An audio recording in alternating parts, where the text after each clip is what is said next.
In the tranquil expanse of Nebraska's countryside, where unlocked doors were commonplace and children ventured out before sunrise to deliver newspapers, a series of heinous crimes would shatter the peaceful facade of American heartland life in the 1980s. The quiet town of Bellevue, Nebraska, home to 30,000 souls and nestled beneath the watchful presence of Offutt Air Force Base, witnessed the disappearance of two young boys between September and December of 1983. These incidents, later dubbed the Paper Route Murders, would not only tear apart the fabric of local community life, but also transform criminal investigation practices throughout the American Midwest.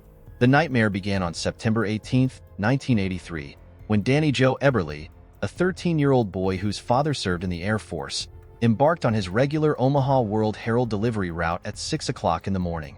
His journey was cut tragically short. His bicycle found abandoned after just 4 deliveries, the newspapers still neatly folded in his carrier bag. If you haven't subscribed yet, don't miss out. Activate the bell icon to ensure you never miss a criminal case. The investigation's initial findings painted a picture of methodical brutality. The young victim had been restrained with a distinctive military-grade rope, subjected to torture, and stabbed 9 times. The clinical precision of the attack and the puzzling lack of immediate evidence pointed to an unusually sophisticated perpetrator. The community barely had time to process this tragedy when, on December 2nd, 12-year-old Christopher Walden vanished. 2 days later, his body was discovered in a wooded area, bearing wounds that surpassed even the brutality inflicted upon Eberly. This escalation in violence suggested a killer growing more emboldened and savage with each crime. Law enforcement redoubled their efforts, working closely with the community to solve these horrific crimes.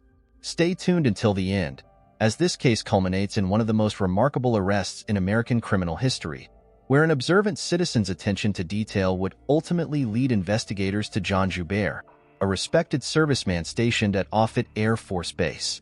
Behind his pristine uniform and disciplined demeanor lurked one of the most disturbed minds ever documented in Nebraska's criminal archives. The evolution of John Joubert into one of Nebraska's most notorious serial killers began in a childhood marked by emotional instability and profound family dysfunction. Following a particularly bitter divorce when he was just 6 years old, Joubert was separated from his father and relocated with his mother and sister to a cramped apartment in Lawrence, Massachusetts, a move that would initiate a series of traumatic events shaping his violent personality. Within the confining walls of their apartment, Joubert spent countless hours under the supervision of a babysitter while his mother worked. During these formative years, he began developing disturbing, violent fantasies. Investigation records would later reveal that he frequently imagined elaborate scenarios involving the murder and cannibalization of his caregiver, an unsettling harbinger of his future crimes. These fantasies, as he would later confess to investigators, grew increasingly detailed and vivid over time. His mother's oppressive control manifested in an intricate system of strict rules governing every aspect of his daily life. Particularly devastating was the stringent prohibition against visiting his father, despite often being in close proximity to his father's residence during his time with the babysitter. This constant frustration, documented in subsequent psychological evaluations, fueled growing feelings of bitterness and rage in young Joubert, who felt powerless against the restrictions imposed upon him. Social isolation became a dominant feature of his youth. Unable to form connections with peers, Joubert retreated increasingly into an internal world populated by violent thoughts and disturbing fantasies. School records from this period indicate his rare participation in group activities and frequent solitary behavior during breaks. This lack of healthy social interaction during critical developmental years significantly contributed to his psychological maladjustment. In 1974, the family relocated to Portland, Maine, a transition that only exacerbated his existing problems.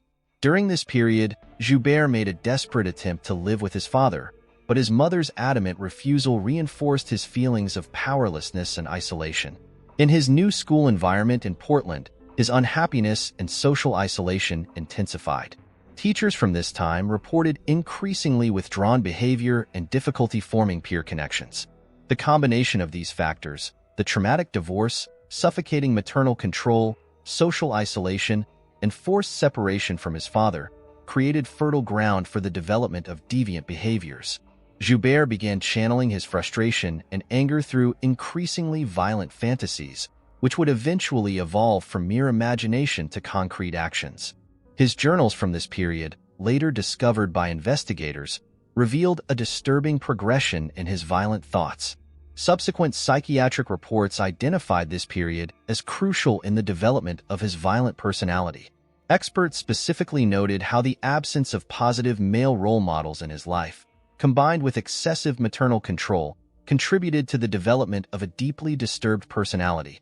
The lack of professional intervention or appropriate emotional support during these formative years allowed his violent impulses to develop unchecked. Psychological assessments conducted after his capture revealed that Joubert had developed complex defense mechanisms during this period, including an unsettling ability to compartmentalize his emotions and actions. This capability to maintain an outward appearance of normality while nurturing violent fantasies would prove crucial in his later years, enabling him to operate without arousing suspicion in his community. Police and court records show that during his adolescence, Joubert began materializing his violent fantasies through small acts of aggression that went unnoticed by authorities. These incidents, though seemingly isolated at the time, were actually indicators of an escalating pattern of violence that would culminate in his later crimes. John Joubert's violent trajectory began long before the murders that would make him infamous in Nebraska. At age 13, he executed his first documented attack, an incident that would mark the beginning of a disturbing escalation of violence spanning years before his eventual capture. In his first recorded violent act, Joubert attacked a young woman with a pencil while riding his bicycle. This was not an impulsive or random act, but rather carefully planned, as he would later reveal in his confessions. The most disturbing aspect of this first attack was his reaction. Joubert admitted experiencing intense excitement and a powerful sense of control upon hearing his victims' cries of pain. After successfully evading capture in this first incident, Joubert began refining his attack techniques. He progressed to using razor blades, conducting swift attacks against passing women. His method was calculated, rapidly cycling past victims, slashing them with the blade as he passed. The nature of these attacks, swift, unpredictable, and mobile, made identification or capture virtually impossible. A crucial moment in his escalation of violence occurred when he attempted to strangle an 8-year-old boy. This attack represented a significant shift in his pattern. For the first time, he chose a young male victim and opted for strangulation instead of his usual cutting. Although the boy managed to escape after a physical struggle, the experience had a profound impact on Joubert. In later testimony, he confessed that this incident showed him the power he could exercise over younger and physically more vulnerable victims. During this period, he gained local notoriety as the Woodford Slasher, though police never connected him to the attacks at the time. His actions established a climate of fear in the community, particularly because the attacks occurred in broad daylight and appeared completely random. Between these early attacks and his later more serious crimes, Joubert devoted himself to a period of criminal learning. He obsessively studied police magazines, learning about investigative techniques and methods to avoid detection. This meticulous preparation demonstrated a level of premeditation that would later be crucial in his criminal profile. In retrospect, numerous warning signs were ignored during this period. Reports of similar attacks were not connected due to lack of communication between different police departments. Witnesses occasionally provided similar descriptions of the attacker, but these were never systematically compiled. Local schools recorded incidents of problematic behavior that, though documented, were not investigated more thoroughly. These initial attacks created an atmosphere of fear and mistrust in the Portland community. Parents began restricting their children's activities, and women avoided walking alone. Most alarming was that while the community adapted to this new reality of fear, the perpetrator continued living among them, perfecting his techniques and planning even more violent attacks. On August 22, 1982, the peaceful city of Portland, Maine, witnessed a crime that would remain unsolved for years. Ricky Stetson, an 11-year-old red-haired boy, went for a run near his home in Back Cove in the early evening. It was a common ritual for the young athlete, and his parents had no reason for concern, until that fateful day. The last contact with Ricky occurred at dusk when his parents drove past and saw him running.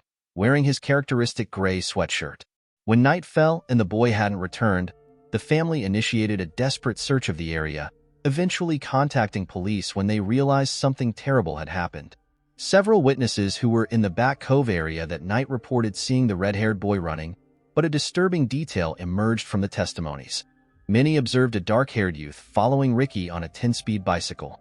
One witness specifically noted that around 9 o'clock, the cyclist was seen pedaling alone in the opposite direction. The next morning, the tragedy revealed itself in full horror. A motorist traveling along Highway 295 spotted a body by the roadside, near a bridge. Initially thought to be a hit-and-run victim, the reality proved far more sinister. Ricky Stetson's body showed signs of a violent and premeditated death. The autopsy revealed horrifying details of the crime.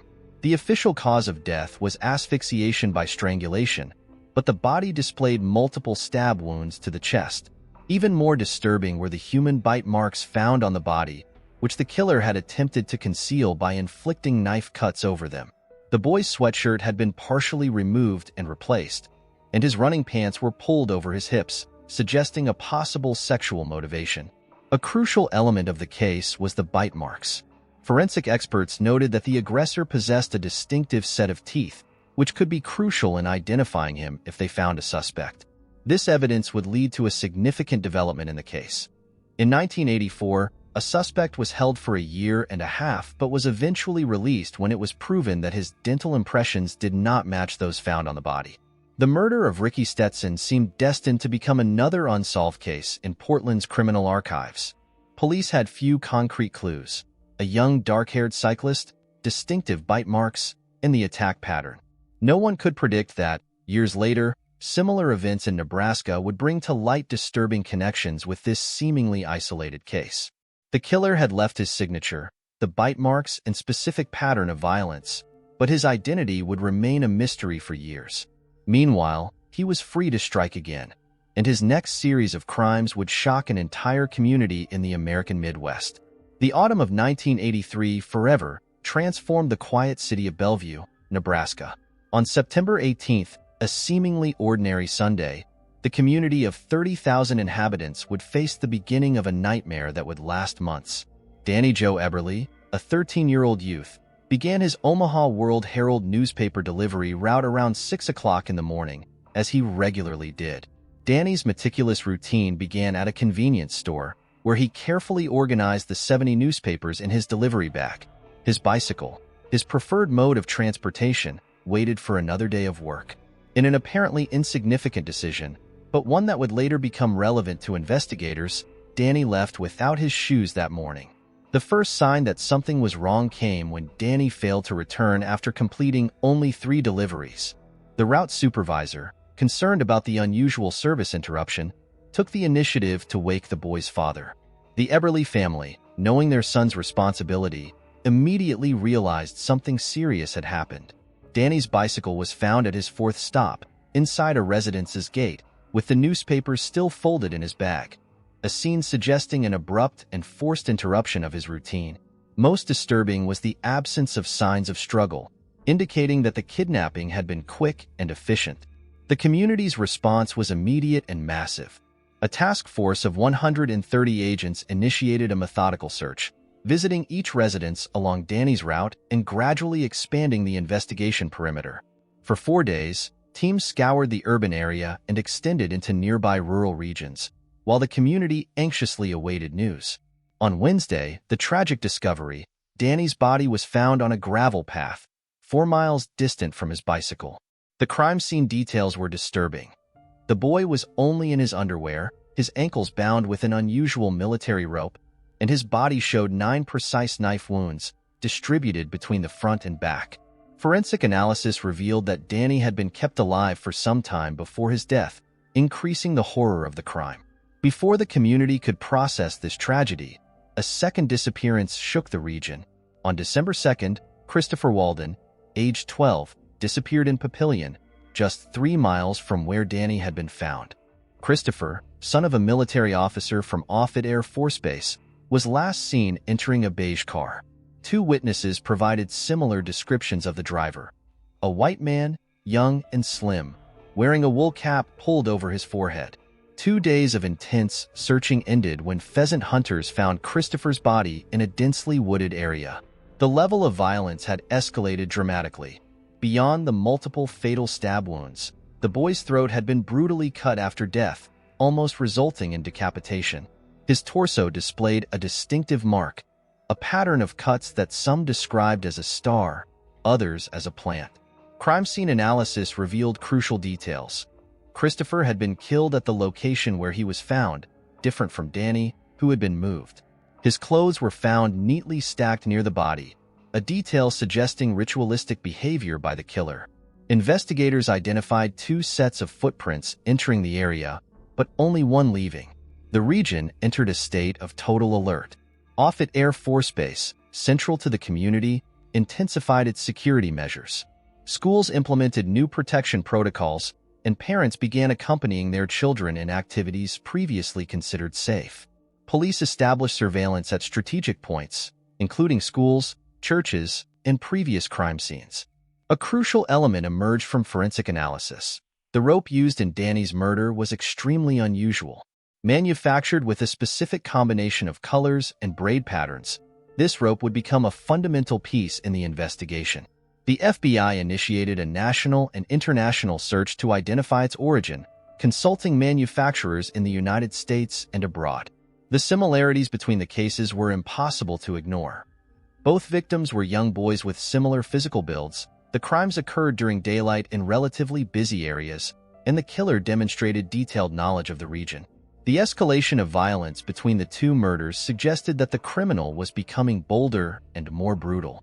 Investigators suspected the killer would be young, due to his ability to approach children without raising immediate suspicion, and probably local, given his knowledge of the area. The precision of the attacks and the use of a specific military rope pointed to a possible connection with Offutt Air Force Base.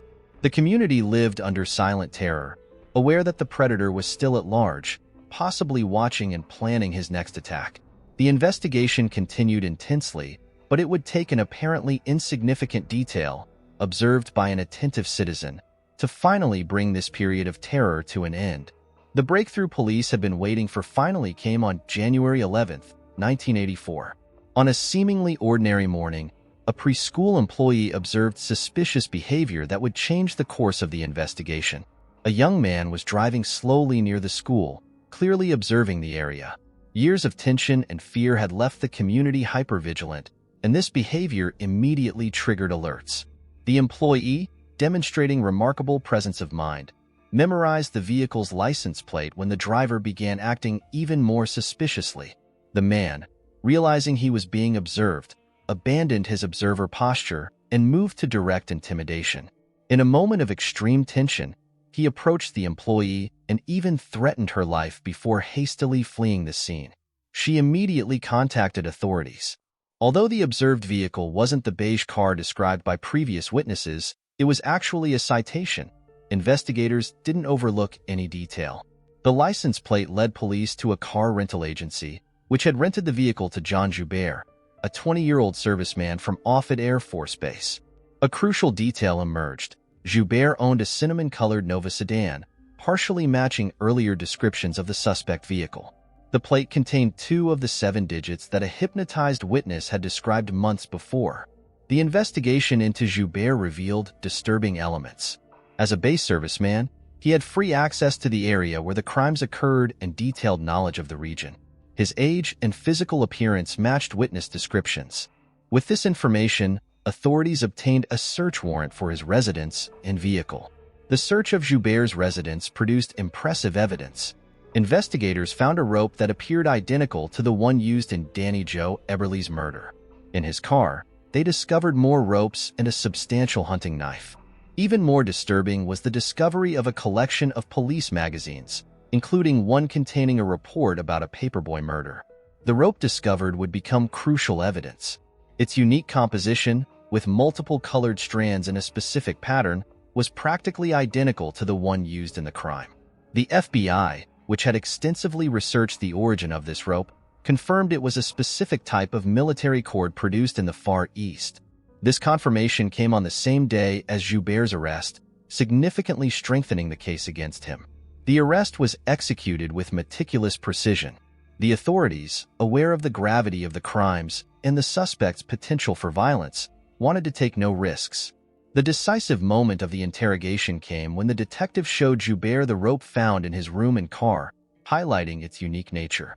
Initially, he tried to maintain composure, but his facade began to crumble when confronted with the physical evidence. The confession came through Lieutenant Jim Sanderson's astute, psychological approach from the Sarpy County Sheriff's Department. Instead of confronting him directly, Sanderson began discussing with Joubert about his dark side, the part of him that led the good side to act in ways he knew were wrong. This tactic provoked a visible change in the suspect.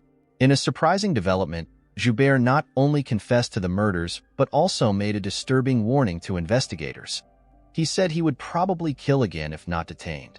There seemed to be a mixture of relief and resignation in his confession, as if the capture had interrupted a cycle he himself couldn't control.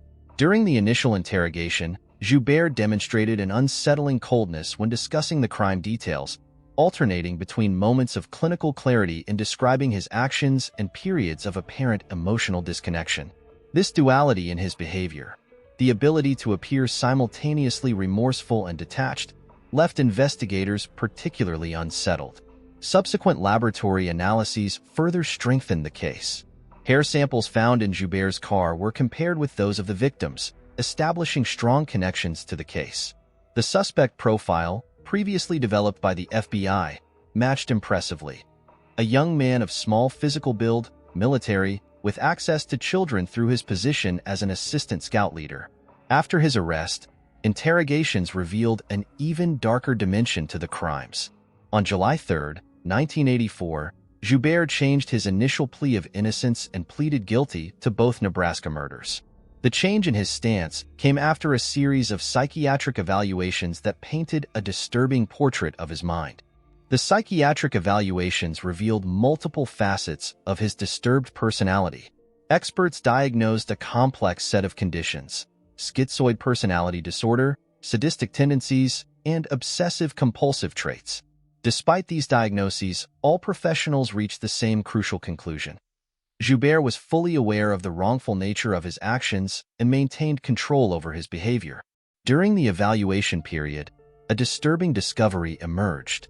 The prison staff discovered that Joubert spent his time drawing on tissue paper, creating grotesque images that portrayed his violent fantasies involving young people.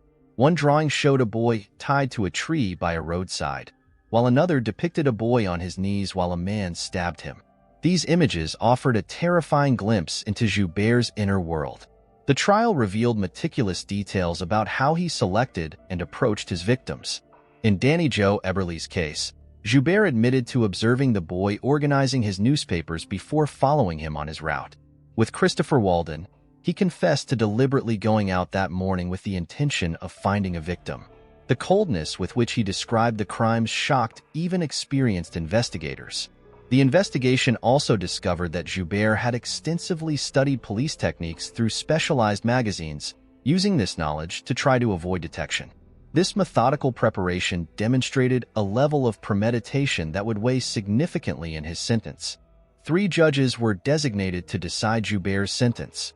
The brutality of the crimes, the planning involved, and the premeditated nature of the murders were considered critical aggravating factors. Particularly impactful was the evidence that he had tortured his victims before killing them, demonstrating a level of cruelty that the judges considered exceptional. In a historic decision for the state of Nebraska, the court determined that Joubert should receive the death penalty. The sentence was based not only on the brutality of the crimes, but also on the conclusion that he represented an ongoing threat to society, evidenced by his own admission that he would likely kill again if given the opportunity. Subsequent appeals revealed even more about Joubert's calculating nature.